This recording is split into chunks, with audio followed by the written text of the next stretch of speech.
Tudo bem com vocês? Como é que vocês estão? Então, pessoal, hoje eu estarei resolvendo com vocês algumas questões que eu passei na última aula, tá? De suma importância que entendamos esse começo de capítulo, principalmente esse exercício aí que eu passei para vocês fazerem aí, tá? Porque é ele que vai servir de base para todas as aulas que virão adiante, pelo menos nos próximos 3 ou 6 capítulos do livro, tá, gente? Então, deixa só eu sair daqui um pouco da tela, tá? Eu vou usar um pouco, vou falar mais e vou precisar escrever mais também do que vocês estarem aqui me vendo. Então, exercício para vocês da página 77 e 76, tá? Na página tem esse quadro aí. Quem tiver com o livro, dá uma olhadinha aí na página 76, que tem por título, o título dessa obra aí é o Nascimento de Vênus. Quem pintou esse quadro aí foi um pintor chamado Sandro Botticelli, um italiano. E a data desse quadro, precisa desse quadro, nós não temos, né? Mas ela está situada entre 1483 e 1485, tá? E eu gostaria de lembrar vocês algumas coisas, gente. Vocês lembram que eu falei para vocês que a literatura nós temos que observar a partir de alguns pontos de vista? Vocês lembram? Então, quais são os pontos de vista? Deixa eu sair aqui um pouco. Os pontos de vista, gente, são o contexto histórico, a vida do autor e a obra que o autor escreveu, tá?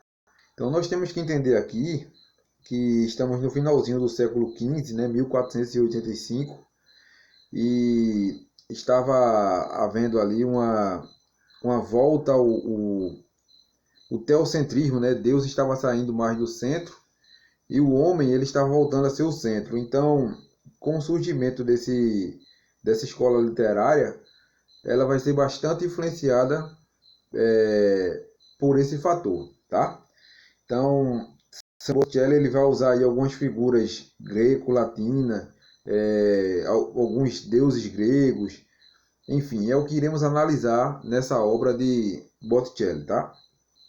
Primeiro, essa obra, gente, ela vai falar sobre o renascimento. O que é renascimento? É nascer novamente, né? Se isso é possível, mas pelo menos na arte é possível, tá?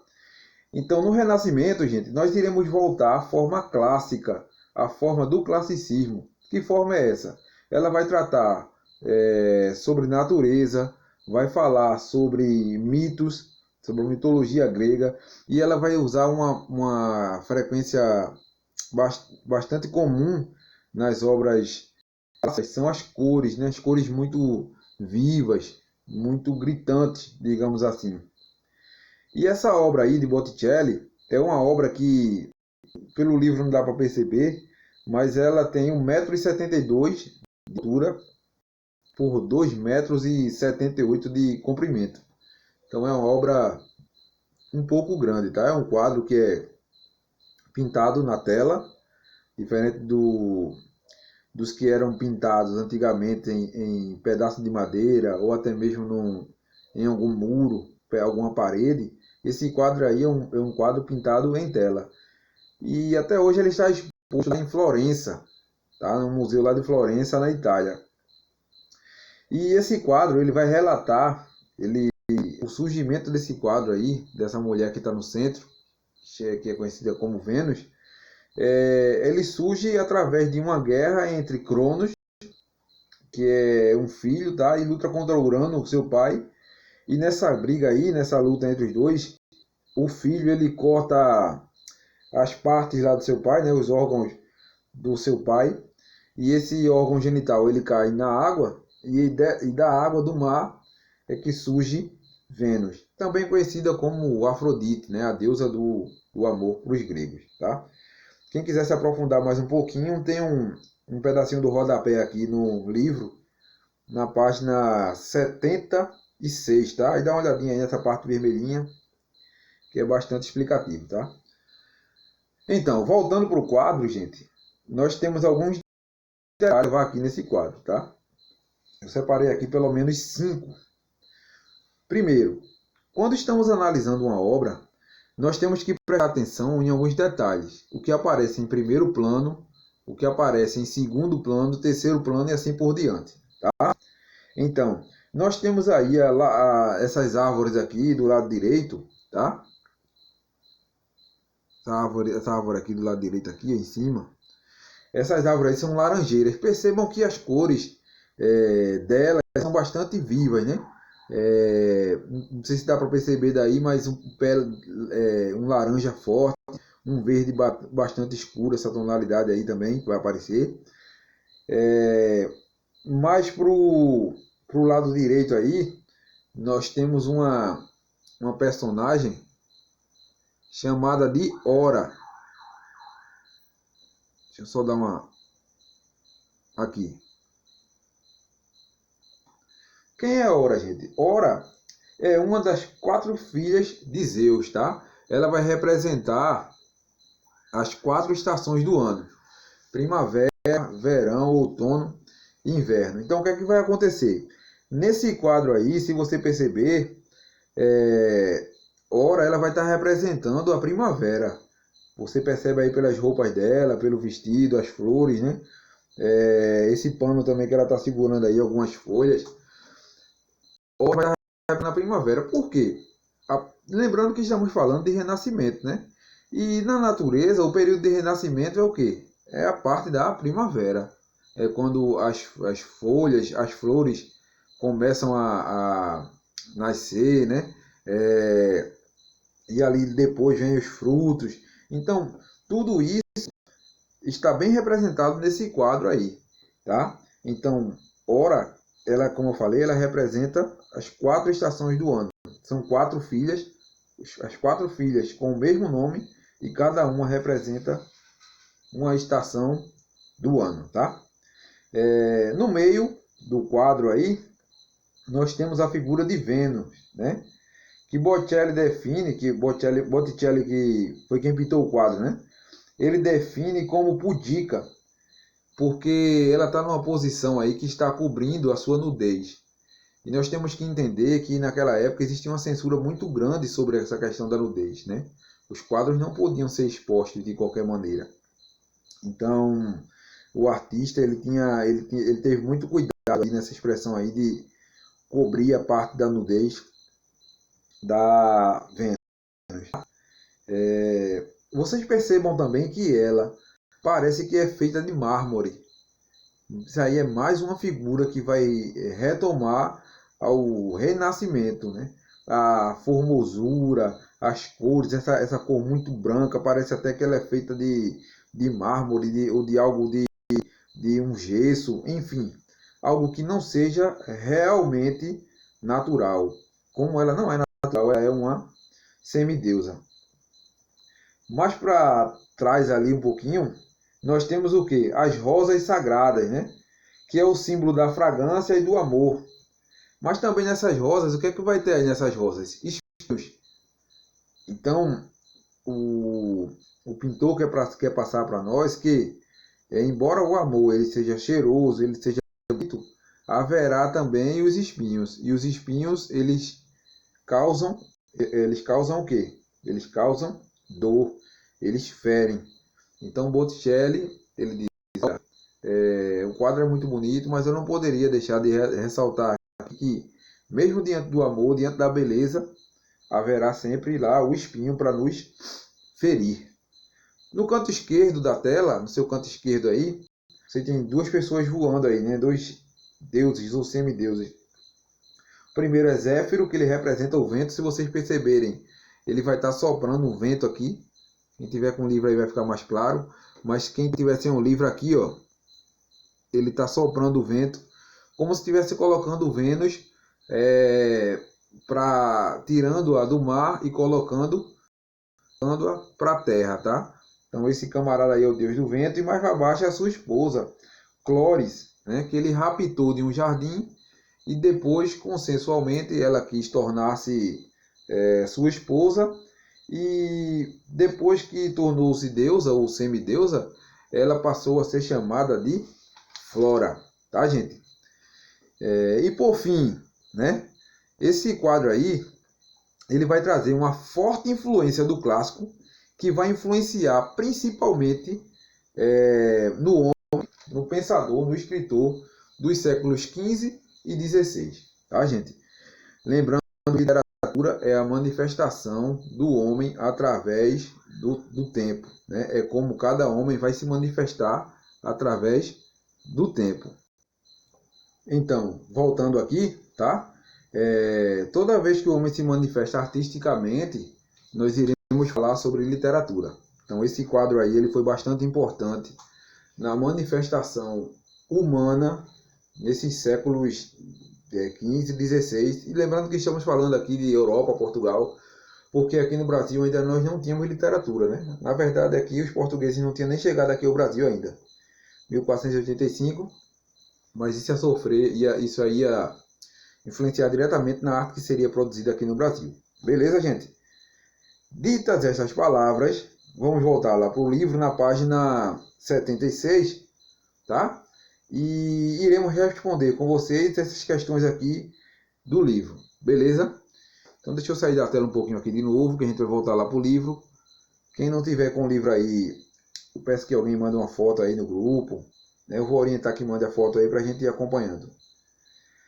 Então vamos lá, no primeiro quesito diz assim: conta a mitologia que, ao nascer as espumas do mar, Vênus foi conduzida até a margem da ilha Citera, na costa sul da Grécia, no quadro de Botticelli. Aí na letra A diz assim: quem é responsável pela condução de Vênus até a margem da ilha? Lembrando, né? Ela vai chegar na ilha lá, e quem está sendo responsável, não o responsável por mandá-la para a ilha, né? Mas a pergunta diz aí: quem é o responsável pela condução? E o responsável pela condução está sendo esse camarada aqui, né? Que a gente conhece lá. Eu já passei para você o nome dele, que é Zéfiro, tá? Esse deus aí que vai ser correspondente ao vento. Então a resposta da letra A, você coloca aí, Zéfiro. É ele que sopra, produzindo o vento para que a deusa Vênus chegue até a ilha. Beleza? Vamos para a letra B. Por que o pintor teria escolhido uma concha para servir de barco à deusa? Por quê? Vejam só, vamos olhar lá o segundo plano. Está falando de quê? Ela não está falando de mar, né? Esse segundo ou terceiro plano aí, dependendo de onde você estiver olhando. Então, se está falando do mar, e lembrando que Vênus é uma deusa que surgiu quando Cronos e o seu pai, eles brigaram, e Cronos cortou a parte íntima do seu pai lá e caiu no mar, e do mar ela surgiu. Então, nada melhor do que algo no mar para trazer essa deusa para a terra, né? Então, por isso, gente, que ela procura essa concha, tá? O pintor coloca essa concha aí para relacionar o mar à origem da deusa. Né? Ela poderia chegar de qualquer forma, poderia chegar voando, como tem esses dois camaradas voando, esse camarada e essa mulher voando do lado esquerdo, mas não. Botticelli, ele quis colocar essa concha para mostrar que Vênus é uma deusa que surgiu do mar. Beleza? Letra C. A ninfa ora espera Vênus em terra com um amplo manto. Levanta hipóteses, o que provavelmente ora, que é o nome dessa deusa aí que está do lado direito, tá? Fará com o manto e por quê? Lógico, gente, ora ela está ali para cobrir Vênus, né? Mas por quê? Foi como eu falei no começo.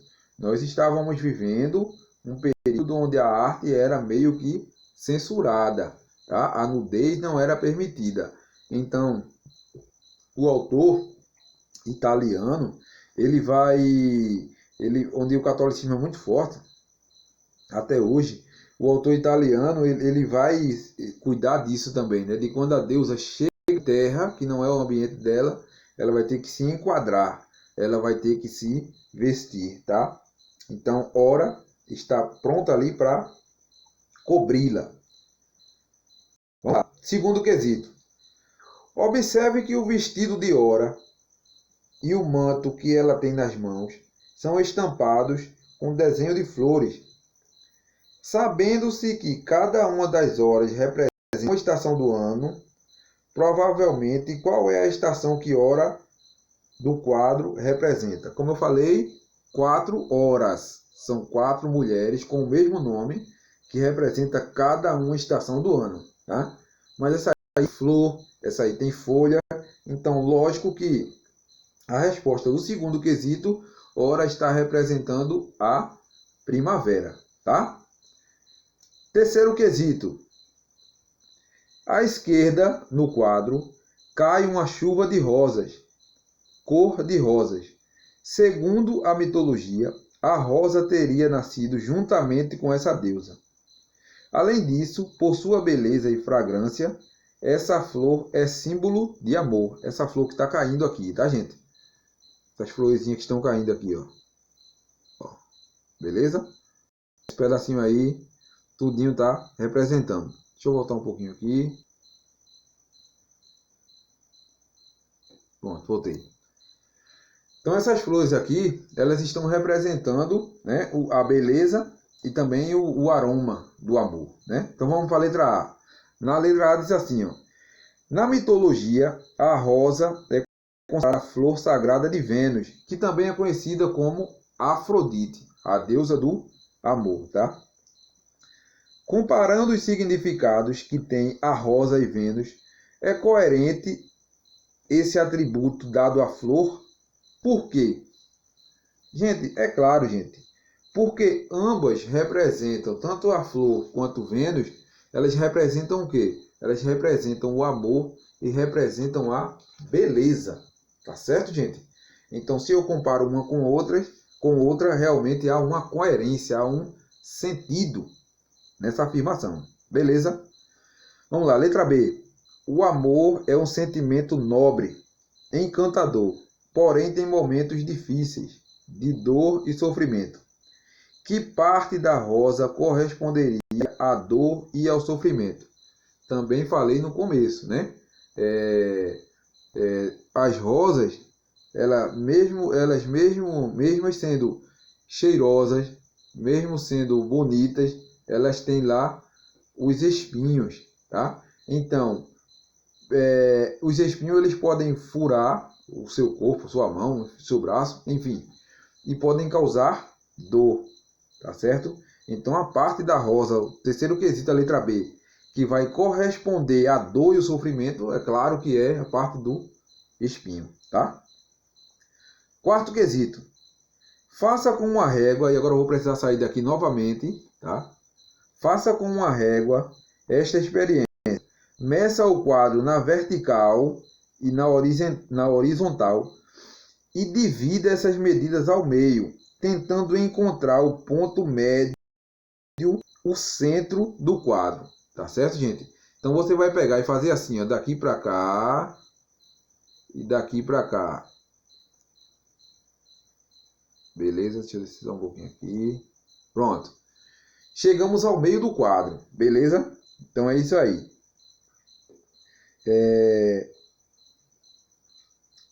Então, na letra A diz o seguinte: onde cai o centro do quadro? Então vimos aqui que o centro do quadro ele vai cair sobre o ventre de Vênus, né? Um pouco mais abaixo ali o centro vai cair mais ou menos ali no umbigo de Vênus.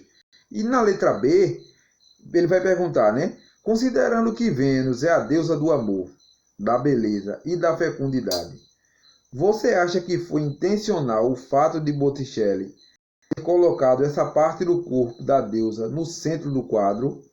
Por quê? Gente, ele colocou isso aí no centro do quadro porque simbolizava, primeiro, o amor e segundo, a fertilidade, tá?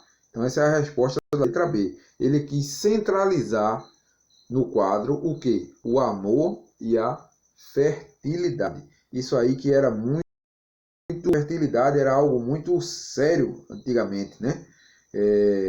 a mulher que não tinha filho, a deusa que não tinha filho, até nas questões históricas, né, bíblicas mesmo, você vai encontrar aí que a infertilidade era ligada até à maldição antigamente, era muito sério. Então ele coloca no centro justamente para falar de amor e de fertilidade, tá certo? Então a resposta do quarto quesito, a letra B. Quinto quesito. O quadro representa dois elementos que foram exaustivamente explorados pela arte renascentista. A figura humana, no caso os deuses, né, os semideuses, e a natureza. Observe o mar ao fundo, as encostas da ilha e as árvores. À direita. Compare esses elementos ao corpo de Vênus e conclua qual era o interesse principal. Muito cuidado nisso aí, viu, gente? Eu não quero que vocês a todos os interesses. Quero que você me mostre o interesse principal de Botticelli. Se era retratar com perfeição a figura humana ou a natureza. E por quê? Tá, gente? Então, olha aí, viu, gente? Porque, como eu falei no começo lá, nós estamos falando aqui de primeiro, segundo, terceiro plano. Em primeiro plano, nós temos aí Hora, Vênus, Zéfiro e Flora, né? Em primeiro plano. Então, ele quer tratar aí, logicamente, a figura humana. Mas ele quer falar da figura humana de quem? Na natureza e no cenário, nos corpos das pessoas. Desses deuses que aparecem aí. Tá, gente? A resposta do quinto, quando pergunta aí se ele quer falar da figura humana ou da natureza, você vai colocar aí da figura humana, tá? A natureza ela aparece como plano de fundo e não como plano principal, tá? Sexto quesito. A obra de Botticelli é apenas uma das muitas representações de Vênus feitas em pintura ou escultura. E quem está com o livro, na página 77, tem outra representação de Vênus aqui, a Capitolina, do lado direito do livro, tá? Para criar sua Vênus, o pintor italiano se baseou na Vênus Capitolina, escultura grega bem mais antiga. Observe-a ao lado e compare com as duas figuras. Letra A. Que semelhança há entre elas quanto à postura? Aí você, claramente você vai perceber uma postura onde o quê? Ambas estão cobrindo sua nudez, né? Por quê? Como eu falei, não era permitido a exposição de nudez naquela época porque as normas que regiam, digamos assim, a literatura ou tudo aquilo que circulava era um pouco censurada, um pouco não, era muito censurada e não permitia a nudez explícita, tá? Letra B. Que característica típica do Renascimento se verifica na relação entre as duas obras? Então nós temos aqui a imitação dos clássicos grecos e latinos, né? São imitações da Grécia, de deuses, tanto na estátua daqui da página 77, quanto no quadro de Botticelli da página 76. Caminhando para o fim, o sétimo quesito, né? A tela do nascimento de Vênus, né, de 1485, mas como eu falei, começou a ser pintada em 1483, é incerto isso aí. É considerada por alguns críticos como a obra que verdadeiramente deu início ao Renascimento. Letra A. Observe que Vênus está banhada de luz, uma das características do Renascimento, né? A luz, a claridade. Além disso, ela representa a beleza, a harmonia e a sensualidade, valores muito apreciados no Renascimento emergente. Relacionando o nascimento de Vênus ao texto cultural em que a obra foi produzida, que outro significado a deusa pode assumir? Tá? Então aqui nós iremos falar um pouco de contexto, né? E uma das respostas que podemos colocar aqui é que ela pode representar o próprio Renascimento, isto é, renascimento das artes, a volta dos clássicos, a valorização do homem como centro do universo. Então Vênus tem tudo disso aí, né? Ela representa o quê? A arte dos clássicos, a valorização do homem, porque em primeiro plano aí está o homem como centro do universo, tá? E também as cores bastante vibrantes, fortes nesse quadro, tá, gente? Por fim, letra B. Observe algumas das características da arte renascentista. Aí tem aí elementos da mitologia greco-latina. Sim, há a presença disso no Renascimento que iremos ver nesse capítulo. Claridade, lógico, gente. Observem essa pintura aí. Aqui aí está um pouco meio que com filtro, né? Mas essa pintura aí é bastante clara, né? Bastante transparente. Também sim, pode colocar ok nesse segundo. Sensualidade, sim. Olha aí, só é olhar esse quadro aí, a personagem principal aparece aí de maneira bastante sensual, inclusive praticamente nua, né? Equilíbrio e harmonia entre as partes. Bem, tá?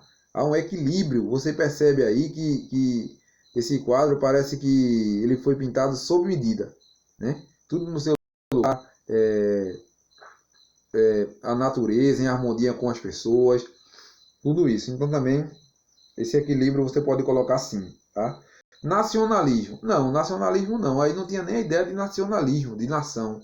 Isso aí é o que a gente vai ver lá no segundo ano, numa escola literária chamada de romantismo, tá certo? E a idealização amorosa também não acontece, é algo que acontece no romantismo. Beleza, gente? Deixa eu voltar aqui. Pronto, pessoal. Ficamos por aqui na aula de hoje, tá? Na aula de hoje nós resolvemos o exercício da página 76 e 77 que eu tinha passado para vocês, tá? E nesses próximos capítulos nós iremos falar sobre renascentismo, sobre quinhentismo, sobre barroco. Então, esse quadro aqui é o plano de fundo como norte, tá? Para nos basearmos através dele para as próximas escolas literárias que virão, tá certo, pessoal? Então tenham um bom dia, estou esperando vocês aqui no fórum para tirar as dúvidas, tá? Também vou deixar um PDFzinho lá para vocês darem uma lida que é para a próxima aula. Tchau, tchau, até mais.